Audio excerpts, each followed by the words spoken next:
বাংলায় কাজের অভাব নেই। এবং আমি বলছি পরিযায়ী শ্রমিক যারা আছেন তাদের পরিবারদের বলছি, ওদের বলুন চলে আসতে। বাংলায় কাজের অভাব নেই, চলে আসতে বলুন। যে কাজ ওরা বাইরে করে সে কাজ ওরা এখানেও করতে পারে। ওরা যদি ফিরে আসতে চায় ওদের গাড়ি ভাড়া আমরা করে দেবো।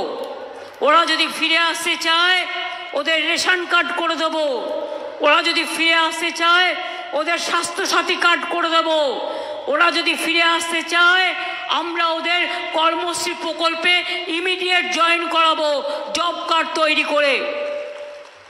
তাদের পরিবার, তাদের ছেলে মেয়েদের স্কুলে ভর্তি করে দেবো। চিন্তা করার কোনো কারণ নেই। অন্য জায়গায় অত্যাচারিত না হয়ে আমাদের এখানে সোনার ক্লাস্টার হচ্ছে, সিল্কের ক্লাস্টার হচ্ছে, আমাদের এখানে টেক্সটাইল ক্লাস্টার হচ্ছে, আমাদের এখানে অনেক ক্লাস্টার হচ্ছে, ভোরে ভোরে ইন্ডাস্ট্রি হচ্ছে। দেউচা পাঁচমিতেই 1 লক্ষ ছেলে মেয়ের কাজ হবে। ওদিকে সেল গ্যাস ফ্যাক্টরি, ওদিকে আমাদের সিটি গ্যাস আমরাই করলাম সব, আর উদ্বোধন করছি আর একজনে। সে কি মজা! ফ্লাইওভারের টাকা দিলাম আমরা, 54 কোটি টাকা আমরা খরচ করেছি। একবারও সে কথা ওরা উল্লেখ করে না। মনে রাখবেন, তাই চলে আসুন আপনারা।